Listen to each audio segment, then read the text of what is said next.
سمعت رسول اللہ صلی اللہ علیہ وسلم یقول ان لی اسماء انا محمد وانا احمد وانا الماحی یمحو اللہ بی الکفر وانا الحاشر یحشر الناس یوم القیامت علی قدمی وانا العاقب فالعاقب الذی لیس بعدہ نبی رواہ الدارمی.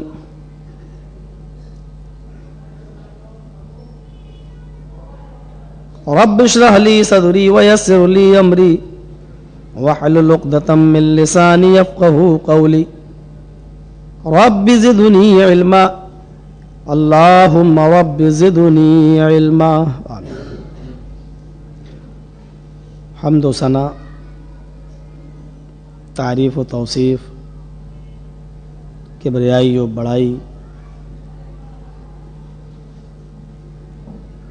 اس احکم الحاکمین کے لیے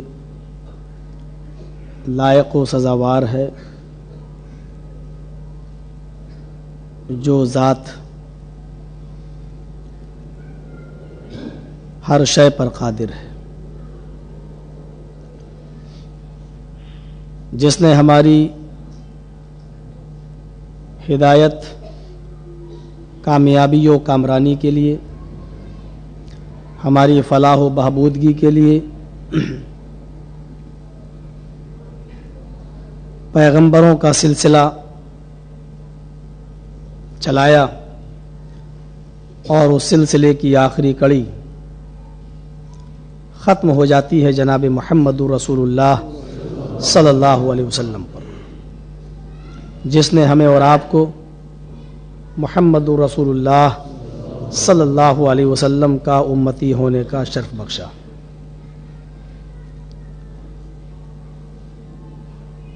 آج کا یہ پروگرام میرے اس مرتبہ کراچی کی آمد کا یہ آخری پروگرام ہے. آپ کی محبتیں، آپ کا پیار مجھے ملا، میں اس کو کبھی اپنی زندگی میں بھولوں گا نہیں، اور یہ کوشش کروں گا کہ اگر زندگی نے وفا کیا تو بار بار آپ کے یہاں آؤں، کچھ آپ سے سیکھوں، کچھ ہمیں جو معلوم ہے وہ آپ تک پہنچاؤں. ہماری آپ کی کوئی رشتہ داری نہیں ہے، اسلامی اور مذہبی اصولوں کے مطابق ہم سب آپس میں بھائی بھائی ہیں. ہماری محبت آپ کے دلوں میں جو پیدا ہوئی وہ صرف اس علم کی برکت ہے جس کو ہم قرآن و حدیث سے وابستہ مانتے ہیں. اگر وہ علم، قرآن و حدیث کی چند باتیں ہمیں معلوم نہ ہوتی تو آپ لوگ ہم کو کس بنیاد پر اتنا پیار دیتے، اتنی محبت دیتے. ہم دعا کرتے ہیں اللہ تبارک و تعالیٰ سے، اور آپ سے بھی چاہیں گے کہ آپ ہمارے حق میں دعا کریں کہ اللہ رب العالمین میرے علم میں اور علم سے زیادہ ہمارے عمل میں اضافہ فرمائے، اور اس کے علاوہ جتنے بھی مقررین، خطبہ ہیں اور سننے والے سامعین ہیں، اللہ بولنے والوں کو بھی اور سننے والوں کو بھی عمل کی پوری توفیق عطا فرمائے. میں نے سوچا تو کچھ اور تھا کہ میں آپ کے سامنے کچھ اور بولوں، لیکن چونکہ یہ میرا لاسٹ اور آخری پروگرام ہے، اس لیے میں نے یہاں آنے کے بعد یہ فیصلہ کیا ہے کہ محمد الرسول اللہ صلی اللہ علیہ وسلم کا جو دوسری مذہبی کتابوں میں جو ثبوت ہمیں اپنے ناقص مطالعے کی روشنی میں جو ملا ہے وہ میں آپ تک پہنچاؤں، اور یہ بتا سکوں کہ نبی اکرم صلی اللہ علیہ وسلم صرف مسلمانوں کے نبی نہیں ہیں. اسلام صرف مسلمانوں کا مذہب نہیں ہے، قرآن صرف مسلمانوں کی کتاب نہیں ہے، بلکہ یہ بنی نوع انسانیت کی کتاب ہے اور ساری کائنات کے لیے ہدایت ہے، اور اسلام کی سلامتی ان تمام لوگوں کے لیے ہے جو اسلام کی سلامتی میں بلا تعصب داخل ہوتے ہیں، اور محمد الرسول اللہ صلی اللہ علیہ وسلم کی رحمت بھی عام ہے۔ آپ رحمت للمسلمین بن کر نہیں بلکہ رحمت للعالمین بن کر آئے۔ آپ جہاں مسلمانوں کے لیے رحمت تھے وہیں کافروں کے لیے بھی رحمت تھے۔ آپ کے آنے کی وجہ سے طاعون جیسی بیماری کو بھی اللہ رب العالمین نے نبی اکرم صلی اللہ علیہ وسلم کی زبان سے رحمت کا لفظ نکلوایا۔ آپ جانوروں کے لیے بھی رحمت بن کر آئے تھے، آپ جمادات اور نباتات کے لیے بھی رحمت بن کر آئے تھے۔ اس نبی کی رحمت کا یہ تقاضا نہیں کہ وہ کسی کافر کو تعصب کی نظر سے دیکھے۔ نبی اکرم صلی اللہ علیہ وسلم کی تاریخ میں یہ بتاتی ہے، آپ کی سیرت طیبہ کا مطالعہ ہمیں یہ بتاتا ہے کہ نبی اکرم صلی اللہ علیہ وسلم نے اپنی زندگی کے اندر تقریباً 26 جنگیں لڑیں۔ آپ کے زمانے میں، آپ کی زندگی میں جنگوں کی تعداد تقریباً 80 تک پہنچی ہے، لیکن ان 80 جنگوں میں جن میں اللہ کے نبی شامل ہوئے ان کی تعداد صرف 26 ہے۔ بقیہ جو 54 جنگیں اور ہوئیں وہ سریہ ہیں، غزوہ نہیں ہے، اس میں صحابہ نے شرکت کی ہے، نبی اکرم صلی اللہ علیہ وسلم شرکت نہیں کر سکے۔ ہمیں نبی اکرم کی سیرت یہ بتاتی ہے کہ ان 26 جنگوں میں جس میں اللہ کے نبی بنفس نفیس حاضر رہے، آپ کی تلوار سے ایک بھی کافر نہیں مارا گیا، ایک بھی کافر کی گردن آپ کی تلوار سے نہیں کٹی۔ ایک شخص آ رہا تھا آپ کو قتل کرنے کے لیے، آپ نے دفاع کیا، آپ نے بچانے کے لیے تلوار کو پیچھے کیا کہ یہ آدمی میری تلوار سے سامنے والا نہ کٹے، لیکن پیچھے ایک کافر تھا جو آپ کے اوپر اپنی تلوار سے حملہ کرنے والا تھا، وہ تلوار اس کے پیٹ میں چلی جاتی ہے اور اس طریقے سے وہ کافر مر جاتا ہے۔ دانستہ طور پر اللہ کے نبی نے اس کو قتل نہیں کیا، وہ خود تعاقب کر رہا تھا اور نبی کو مارنے آ رہا تھا، آپ نے تلوار اچانک پیچھے کی اور وہ مارا گیا۔ یہ ایک قتل کے علاوہ کوئی قتل اللہ کے نبی صلی اللہ علیہ وسلم کی سیرت سے ہمیں نہیں ملتا ہے۔ علامہ ابن قیم کی مشہور کتاب جو اسلام کا انسائکلوپیڈیا ہے، ذات المعاد، اگر آپ اٹھا کر پڑھیں گے تو اس میں یہ ساری قلعیں کھلتی چلی جائیں گی۔ آپ رحمت بن کر آئے تھے۔ نبی اکرم صلی اللہ علیہ وسلم کی شخصیت کسی سے چھپی ہوئی نہیں ہے۔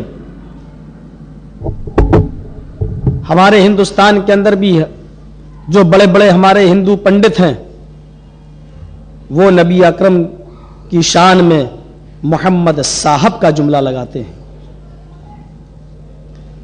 اور یہ میرا چیلنج ہے کہ دنیا کے اندر کوئی مذہبی کتاب ایسی نہیں ہے جس میں جناب محمد الرسول اللہ صلی اللہ علیہ وسلم کے آنے کا ثبوت نہ ملتا۔ تمام کتابوں کے اندر موجود ہے، حتیٰ کہ مجھے پہلے یقین تھا کہ جینیوں کی کتاب میں شاید یہ ثبوت نہ ملے، لیکن ایک عمیق اور گہری نظر ڈالنے کے بعد ہم کو مہامت کا لفظ جینی مذہبی کتابوں کے اندر بھی مل گیا۔ گوتم بدھ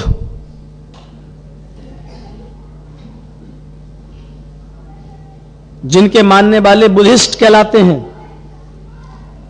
اور جن کی تعداد جاپان کے اندر ایک اچھی خاصی تعداد ہے، گوتم بدھ کی بدھسٹوں کی جو مذہبی کتاب ہے اس کا نام ہے بدھزم۔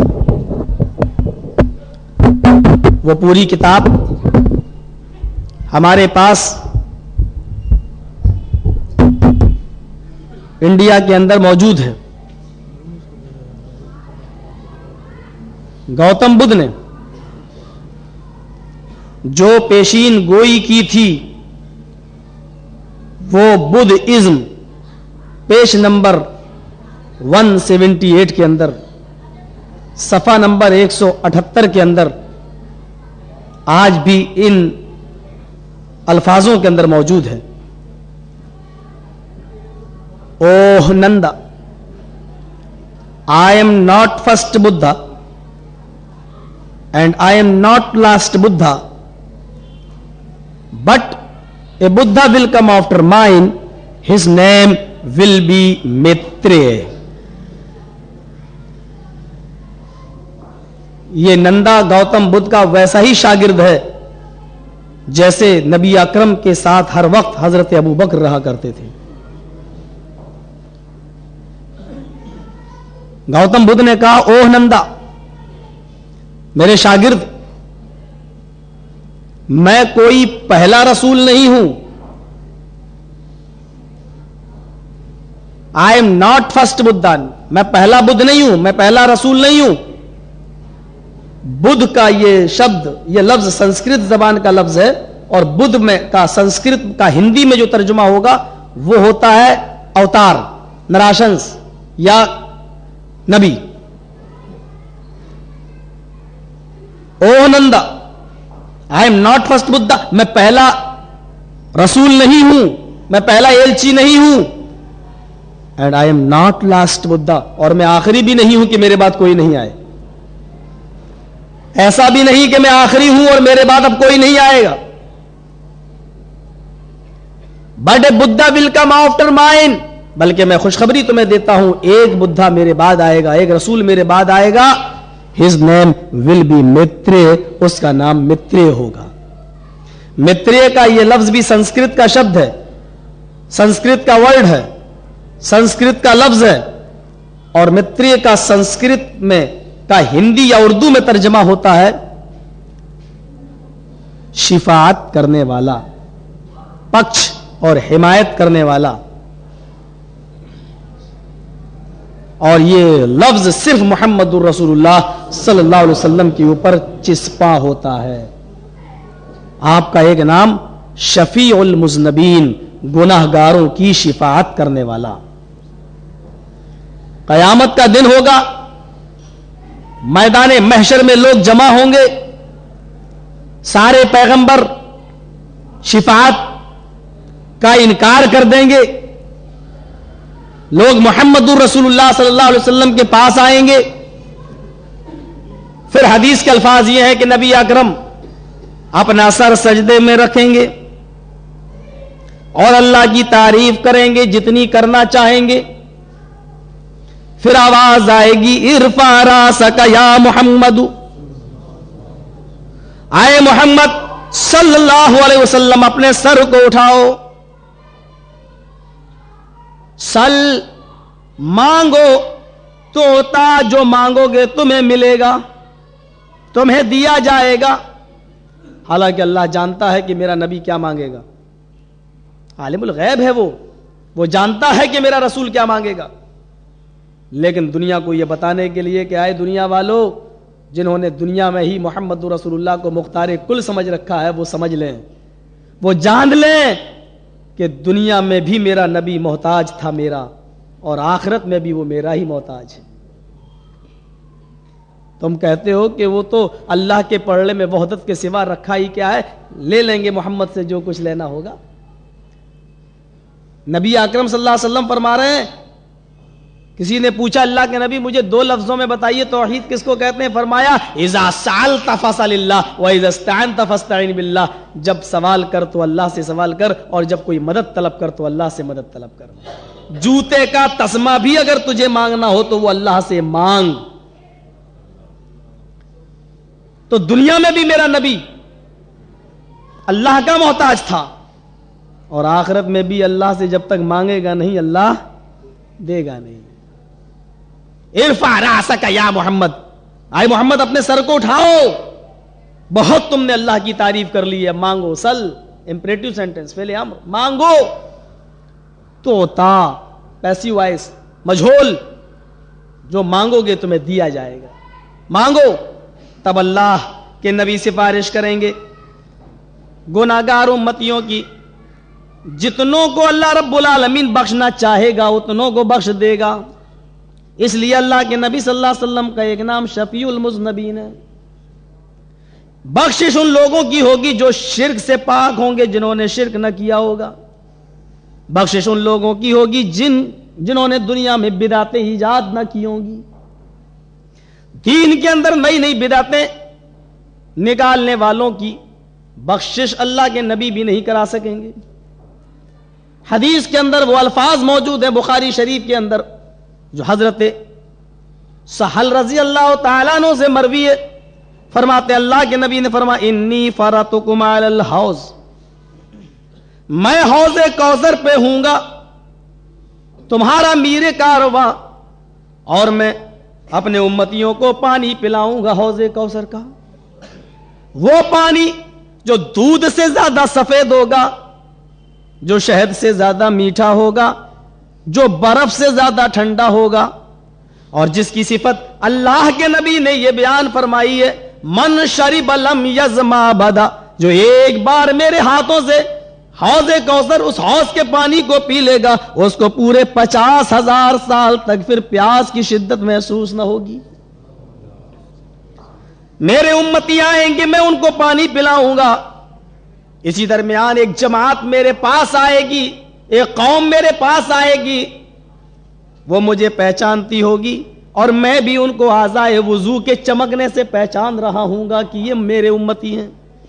جیسے ہی وہ میرے قریب آئے گی، ایک فرشتہ کھڑا ہوگا، ثم یحال بینی و بینہم، پھر میرے اور ان کے درمیان ایک دیوار کھڑی کر دے گا، ایک آڑ بنا دے گا، ان کو حوض کوثر کا پانی پینے سے روک دے گا۔ میں کہوں گا اے فرشتوں، تم نے ان میرے امتیوں کو کیوں روکا؟ میرے امتیوں کو تم نے کیوں منع کیا؟ پھر بخاری کے جو الفاظ ہیں اس پر غور کرو، یعرفونی واعرفہم، یہ تو مجھے جانتے ہیں اور میں ان کو بھی جانتا ہوں۔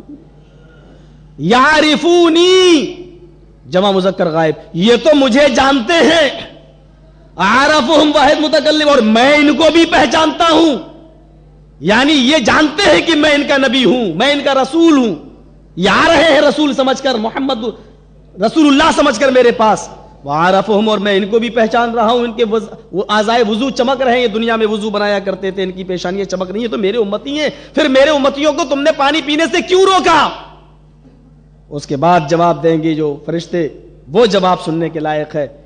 فرشتے جواب دیں گے انک لا تدری ما احدثوا بعدک، انک لا تدری، یقیناً آپ کو پتا ہی نہیں ہے، انا تاکید کے لیے، یقین کے لیے، انک لا تدری، اے رسول بے شک آپ کو پتا ہی نہیں ہے، آپ یقیناً نہیں جانتے، کیا نہیں جانتے؟ ما احدثوا بعدک، آپ کے انتقال کے بعد ان لوگوں نے دین کے اندر کتنی نئی نئی چیزیں نکال لی تھی، یہ بدعتی ہیں، یہ محدث ہیں، انہوں نے دین کے اندر نئی نئی چیزوں کی ایجاد کی تھی، جو چیز آپ نے بتائی نہیں تھی، انہوں نے آپ کے انتقال کے بعد دین سمجھ کر ان کاموں کو کیا تھا۔ انک لا تدری ما احدثوا بعدک، آپ کے بعد انہوں نے دین کے اندر نئی نئی چیزیں ایجاد کی تھی۔ اللہ کے نبی جب سنیں گے اچھا یہ میرے دین کو بدلنے والے، کہا ہاں، تب اللہ کے نبی بھی فرمائیں گے سحقن سحقن لمن غیر دینی، جنہوں نے میرے دین کو بدل دیا تو ان کو میری آنکھوں سے دور کر دو، ان کو میری نگاہوں سے دور کر دو۔ بخاری کے الفاظ، اس حدیث کو سامنے رکھو، کتنے مسئلے نکل رہے ہیں۔ اللہ کے نبی حوض کوثر پہ ہوں گے۔ دوسرا مسئلہ یہ نکلتا ہے کہ بدعتیوں کے بھی اعضائے وضو چمکیں گے، یعنی بدعتیوں کا وضو تو قبول ہے لیکن ان کی نمازیں قبول نہیں، اعضائے وضو تو ان کے چمک رہے ہوں گے، اور اللہ کے نبی صلی اللہ علیہ وسلم ان کو پہچان بھی لیں گے کہ یہ میرے امتی ہیں، اور آپ کہیں گے ان کو آنے دو، آپ ان کو پہچانیں گے۔ اللہ کے نبی وضو کے چمک، اعضائے وضو کے چمکنے سے ان کو پہچانیں گے، ویسے آپ کو علم نہیں۔ تیسرا مسئلہ کہ جب وہ اللہ کے نبی کو بتایا جائے گا کہ آپ کو معلوم نہیں کہ انہوں نے آپ کے بعد کیا دین کے اندر نئی نئی بدعتیں ایجاد کر لی تھیں. اس سے ایک مسئلہ یہ نکلتا ہے کہ اللہ کے رسول ہر جگہ حاضر و ناظر بھی نہیں ہے. اگر ہر جگہ حاضر و ناظر ہوتے تو آپ کو پہلے ہی سے معلوم ہوتا کہ ان کو کیوں روک دیا گیا ہے. اور آپ زندہ بھی نہیں ہیں. اگر زندہ ہوتے تو آپ یہ نہ کہتے کہ ان کو کیوں روک دیا گیا ہے, یہ تو میرے امتی ہیں. آپ زندہ ہوتے تو آپ کو معلوم ہوتا کہ یہ اس لیے روک دیے گئے کیونکہ انہوں نے دین کے اندر نئی نئی بدعتیں ایجاد کر دی تھی. اور جب فرشتے بتائیں گے کہ یہ بدعتی ہیں, دین کے اندر نئی نئی بدعتیں ایجاد کر رکھی تھی انہوں نے, تب اللہ کے رسول بھی ان کو دھتکار دیں گے اور کہیں گے ان کو میری نظروں سے دور کر دو, یہ تو میرے دین کو بدلنے والے ہیں. تو میں کہنا یہ چاہ رہا تھا کہ اللہ کے نبی صلی اللہ علیہ وسلم شفیع المذنبین, گناہ گاروں کی شفاعت کرنے والے, اور ان کو جتنی اللہ اجازت دے گا اتنی. تو یہ متریے کا جو لفظ آتا ہے وہ صرف ہمارے نبی جناب محمد رسول اللہ صلی اللہ علیہ وسلم کے اوپر صادق ہو. 2 بائبل ہیں.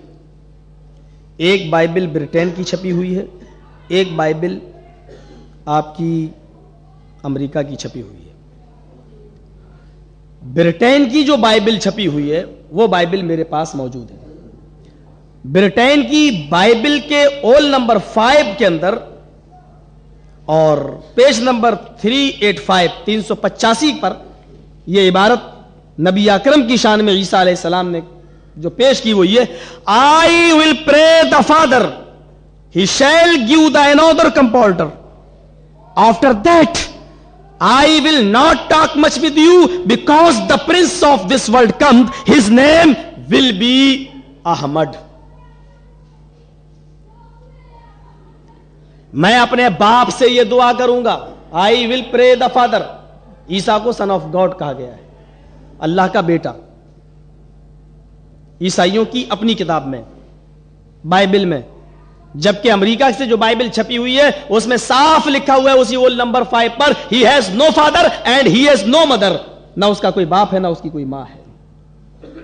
بائبل ملک ہے بدل گئی, ایک امریکہ ایک برٹین بدل گئی.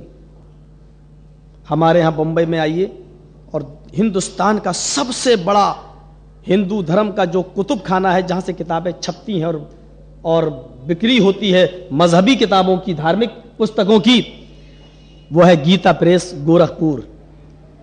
انڈیا کا سب سے بڑا ہندو دھرم کا کتاب گھر, اس میں ایک کتاب ہے گیتا. اس گیتا کے حوالے سے, اور ایک گیتا ہے بامبے کی جو بامبے سے چھپی ہے. صرف اسٹیٹ چینج ہوا ہے, گورکھپور ہے اتر پردیش میں اور بامبے ہے مہاراشٹر میں, لیکن اسٹیٹ چینج ہوا ہے, ملک اور کنٹری چینج نہیں ہوئی, لیکن گیتا چینج ہو گئی. میرے پاس دونوں گیتا موجود ہیں. ذرا آپ دیکھیے جو گیتا پریس گورکھپور سے چھپی ہے وہ گیتا کیا ہے. یوگی یجیت ستتماتمانم رہسستھا ایکاکی اچتاتما نراشیر پرگرہ. زبان بدل گئی, الفاظ نہیں, ترجمہ بالکل وہی ہے جو توحید سے بھرا ہوا ہے. اس لیے مسجد کے اندر اگر منتر میں پڑھ رہا ہوں تو کوئی آدمی یہ نہ کہے کہ آپ لوگوں نے انڈیا سے مولوی بلایا تھا یا کوئی پنڈت. یوگی اجیت ستتماتمانم رہسستھا. کرشن جی کہہ رہے ہیں ارجن جب تم اللہ کی بھکتی عبادت کے لیے جب جاؤ تو تم اپنے پورے شریر کی, پورے جسم کی ایکسرسائز کر لو. یوگ کے معنی ہوتے ہیں ایکسرسائز. پورے شریر, پورے جسم کی, پورے باڈی کی ایکسرسائز کرو, جو آج کوئی نہیں کر رہا ہے. ہمارے ہندو دھرم کے اندر بھی یہ نہیں ہو رہی ہے. دیکھیے آپ مندر میں گئے, اوم بھوپور, پورے شریر کی ایکسرسائز کوئی نہیں کر رہا ہے. پورے شریر کی ایکسرسائز اگر کہیں ہو رہی ہے تو صرف نماز کے اندر ہو رہی ہے, پورے جسم کی ایکسرسائز.